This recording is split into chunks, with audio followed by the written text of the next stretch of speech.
हाँ तो जी हम लोग केमिस्ट्री का पहला नंबर चैप्टर जिसका नाम है आपका रासायनिक अभिक्रिया एवं समीकरण, उसका हम लोग ऑब्जेक्टिव कर रहे थे।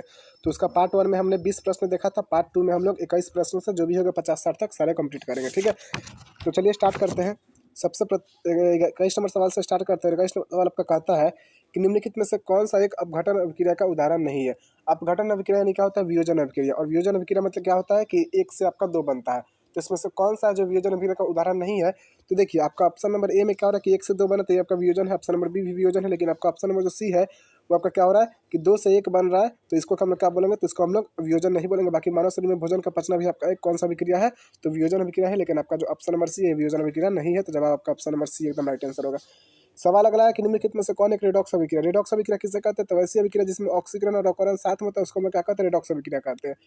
तो जो आपका पहला नंबर ऑप्शन है वो क्या है, एक आपका ये इसमें एक से क्या हो रहा है दो बना, तो इसको हम लोग कौन सा बोलते हैं, इसको हम लोग बोलेंगे वियोजन। ठीक है, ऑप्शन नंबर बी क्या है कि दो से एक बनता है, इसको हम लोग क्या बोलेंगे, तो इसको हम लोग बोलेंगे संयोजन। ऑप्शन नंबर सी क्या है मेरे भाई, तो इसमें सोडियम हाइड्रोक्साइड और HCl यानी आपका सोडियम हाइड्रोक्साइड क्या आपका एक क्षार है। सवाल को समझिएगा तो आपको बनाने में इजी होगा। और HCl यानी क्या होता है, अम्ल होता है। तो जब अम्ल और क्षार आपस में अभिक्रिया करते हैं तो लवण और जल बना रहा है, तो लवण और जल बनते हैं इसको हम क्या बोलते हैं, उदासीकरण। तो बचा कौन आपका, बचा ऑप्शन नंबर सी। और ऑप्शन नंबर सी जो है आपका रेडॉक्स अभिक्रिया का उदाहरण है। जवाब आपका ऑप्शन नंबर सी एकदम राइट आंसर होगा। सवाल अगला है कि निम्नलिखित में से कौन एक दहन अभिक्रिया है। तो दहन मतलब क्या होता है कि वैसे अभिक्रिया जिसमें ऊष्मा और प्रकाश का उत्पन्न, तो उसको हम क्या कहते हैं, दहन कहते हैं। तो इसमें से कौन सा दहन है, तो जल को उबालोगे तो कोई दहन नहीं होगा, मोम का पिघलना भी नहीं, बल्कि पेट्रोल का जलना पर दहन का उदाहरण है। जवाब आपका ऑप्शन नंबर सी हो जाएगा। सवाल अगला कि रासायनिक अभिक्रिया के दौरान किसी पदार्थ में ऑक्सीजन का योग क्या कहलाता है। तो रासायनिक अभिक्रिया के दौरान किसी पदार्थ में ऑक्सीजन जुड़ता है तो उसको हम क्या बोलते हैं, उपचयन बोलते हैं। जवाब आपका ऑप्शन नंबर बी हो जाएगा। सवाल अगला कि निम्नलिखित में से कौन सा कथन असत्य है। इसमें से कौन सा कथन जो असत्य है, आपका ऑप्शन है कि ऑक्सीकरण में ऑक्सीजन किसी पदार्थ से जुड़ता है, तो ये आपका एकदम सत्य बात है। अगला ऑप्शन नंबर बी है आपका कि अवकरण में हाइड्रोजन किसी पदार्थ से टूटता है, तो ये भी आपका सत्य है।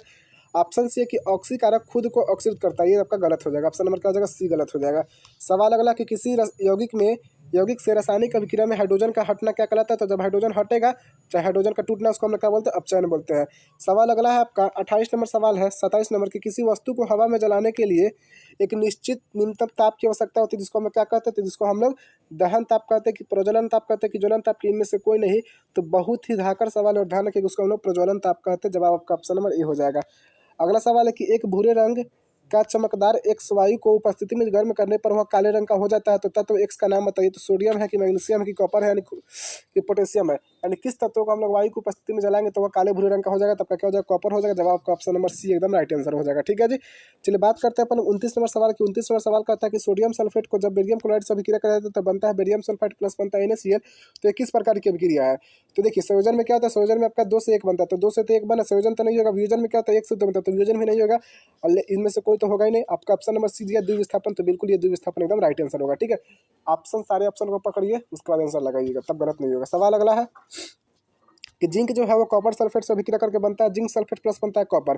तो ये कौन सी अभिक्रिया, तो देखिए इसमें हो क्या रहा है, इसमें हो ये रहा है कि आपका अधिक क्रियाशील जो है कमजोर को हटाते हैं, इसको हम लोग क्या बोलते हैं, तो इसको हम लोग विस्थापन अभिक्रिया बोलते हैं। जवाब आपका option number B right answer होगा। सवाल अगला है कि कॉपर कार्बन प्लस ऑक्सीजन अभिक्रिया करके बनता है कार्बन डाइऑक्साइड। तो इसमें हो क्या रहा है, इसमें हो ये रहा है मेरे साथी जी कि आपका एक से दो बन रहा है। जब आपका दो से एक बन रहा है, तो दो से एक बनता है, तो उसको हम लोग क्या बोलते हैं, संयोजन बोलते हैं। सवाल अगला है मेरे राजा जी आपका 32 नंबर सवाल कहाँ गया रे ससुरा। 32 नंबर सवाल कहता है कि कैल्शियम ऑक्साइड जब जल से अभिक्रिया करता है तो बनता है कैल्शियम हाइड्रोक्साइड। ये कौन सा अभिक्रिया, देखो कुछ हो नहीं रहा है इसमें कि दो से एक बन रहा है। जब दो से एक बनता है तो उसको हम क्या बोलते हैं, वियोजन बोलते हैं, सॉरी क्या बोलते हैं, संयोजन बोलते हैं। जवाब आपका ऑप्शन नंबर ए एकदम राइट आंसर होगा।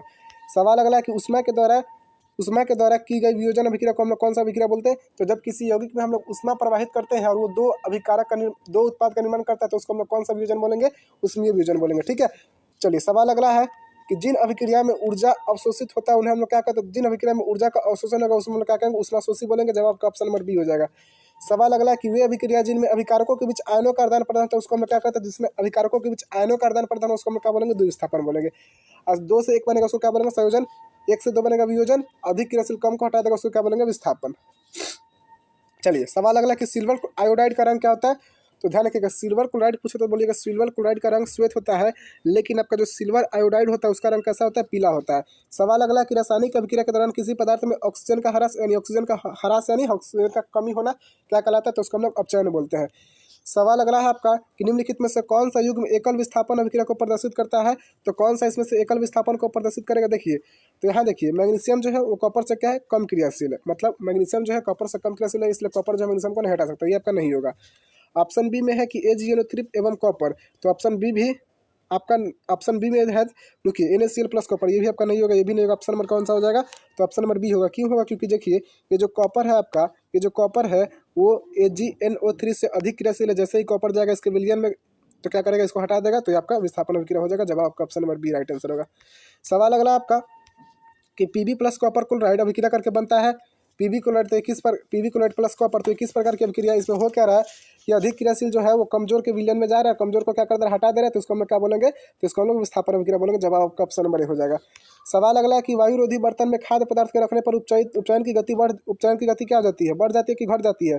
तो वायुरोधी में जब रखिए खाद्य पदार्थ को तो उसमें वायु जाएगा नहीं, तो उपचयन की गति क्या हो जाएगी, उपचयन की गति धीमी हो जाएगी। जब आपका ऑप्शन नंबर क्या हो जाएगा, 40 का ए राइट आंसर होगा। सवाल अगला है 41 नंबर कि जिंक तथा सल्फ्यूरिक अम्ल के बीच अभिक्रिया से कौन सी गैस निकलती है। तो जिंक और सल्फ्यूरिक अम्ल जब आपस में अभिक्रिया करती है तो कौन सा गैस निकलेगी, तो जिंक का सूत्र था Zn, गौर कीजिएगा राजा जी, जिंक का सूत्र था Zn और सल्फ्यूरिक अम्ल का सूत्र था H2SO4। और जैसे ही धातु अम्ल के साथ अभिक्रिया करेगी तो कौन सा गैस, हाइड्रोजन गैस। सवाल अगला है रासायनिक अभिक्रिया में भाग लेने वाले पदार्थ को कहते हैं, तो बच्चा को पता है क्या कहते हैं, अभिकारक कहते हैं। सवाल अगला है कि समीकरण हाइड्रोजन प्लस ऑक्सीजन मिलकर क्या बनता है, जल। तो किस प्रकार की अभिक्रिया, तो 2 से 1 बने, तो इसको मैं क्या बोलेंगे, संयोजन बोलेंगे। सवाल अगला है कि निम्नलिखित में से कौन सा ऑक्सीकरण की क्रिया नहीं है। तो दहन ऑक्सीकरण की क्रिया नहीं है, कि श्वसन नहीं, कि भोजन का पचन नहीं, कि अवक्षेपन। तो अवक्षेपन जो है आपका एक ऑक्सीकरण की क्रिया नहीं है। 44 का जवाब आपका ऑप्शन नंबर डी हो जाएगा। सवाल अगला है 45 नंबर सवाल कि अभिक्रिया FeSO4 आपका जब इसको गर्म किया जाए तो बनता है Fe2O3 plus SO2 plus SO3। तो ये कौन सा अभिक्रिया, तो ये जो आपका एक अपघटन अभिक्रिया का उदाहरण। जवाब आपका ऑप्शन नंबर डी हो जाएगा 45 का, ठीक है, हाँ 45 का डी हो जाएगा। चलिए, क्योंकि 1 से 2 या 2 से अधिक बना, तो जब 1 से आपका 2 या 2 से अधिक बना तो उसको क्या बोलते हैं, वियोजन बोलते हैं। अगला सवाल है 46 नंबर सवाल आपका कि जिंक ऑक्साइड अभिक्रिया करता है कार्बन मोनोऑक्साइड से, तो बनता है जिंक प्लस बनता है CO2। ये कौन, इसमें कौन अपचयित होता है, तो अपचयित यानी क्या, अपचयित यानी कौन टूटता है। तो अपचयित इसमें कौन हो रहा है मेरे राजा जी, तो 46 नंबर का राइट आंसर क्या हो जाएगा, तो इसमें अपचयित कौन सा हो रहा है आपका, तो इसमें अपचयित आपका जिंक ऑक्साइड हो रहा है। ऑप्शन नंबर डी हो जाएगा। भोजन का पचना किस प्रकार के अभिक्रिया, सबको पता है भोजन का पचना का आपका उपचयन अभिक्रिया का उदाहरण है। 47 का जवाब आपका ऑप्शन नंबर क्या हो जाएगा, सी हो जाएगा। चलिए, सवाल अगला 48 नंबर कि निम्नलिखित में से कौन सा संतुलित रासायनिक समीकरण है। इसमें से रुकिए, 48 धुंधला क्यों आ रहा है, चलिए कोई दिक्कत नहीं। इसमें से कौन सा संतुलित है, संतुलित किसको कहते हैं, तो जिसमें दोनों साइड परमाणुओं की संख्या बराबर, उसको हम क्या कहते हैं, संतुलित। आप लोग इसका कमेंट करके बताएंगे 48 नंबर सवाल का जवाब। अगला सवाल है कि जब कली चूना पर जल डाला जाता है तो किस प्रकार की अभिक्रिया होती है, तो उसमें छेपी होती है। जवाब आपका ऑप्शन नंबर बी हो जाएगा, ठीक है। चलिए, सवाल अगला है कि अभिक्रिया जिसमें आयनों का आदान प्रदान, तो मैंने कितने बार बताया, जिसमें आयन का आदान प्रदान उसको हम क्या बोलेंगे, द्विविस्थापन।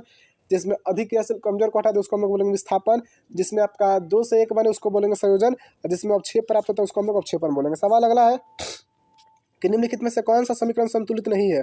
तो मेरे राजा जी संतुलित और असंतुलित आप लोग खुद कमेंट करके बताइएगा, इजी सवाल है, ठीक है, चेक करना है आपको। सवाल अगला कि उपचयन में निम्नलिखित में से क्या होता है। तो उपचयन में क्या होगा, हाइड्रोजन का वियोग होगा, कि इलेक्ट्रॉन का त्याग होगा, कि ऑक्सीजन का योग होगा, कि इनमें से कोई नहीं। तो उपचयन एक ऐसी अभिक्रिया जिसमें हाइड्रोजन का वियोग यानी हाइड्रोजन टूटता है, ऑक्सीजन जुड़ता है, इलेक्ट्रॉन का त्याग होता है। ऑप्शन नंबर डी हो जाएगा, इनमें से सभी। सवाल अगला है कि जल में विद्युत अपघटन पे कैथोड पर कौन सी गैस मुक्त होती है। बहुत ही इंपॉर्टेंट सवाल है और ध्यान रखिएगा, आपका गौर कीजिएगा मेरे साथी जी। जो कैथोड होता है उस पर आपका हाइड्रोजन गैस होता है उत्पन्न, और जो आपका एनोड होता है उस पर आपका ऑक्सीजन गैस होता है। बहुत इंपॉर्टेंट सवाल है, ठीक है। तो हमारे इस चैप्टर में कुल मिला के 53 सवाल ही थे, तो आपका 21 सवाल यानी हमने 21 से लेकर 53 तक सवाल किया। तो माइनस कीजिएगा तो कितना हो जाएगा आपका 2, और कितना हो जाएगा आपका 3, यानी 32 सवाल हमने किया। तो आप लोग कमेंट करके हमें बताया कि 32 सवाल में सबका कितना सवाल सही हुआ, ठीक है। मिलते हैं नेक्स्ट वीडियो में, तब तक के लिए जय हिंद।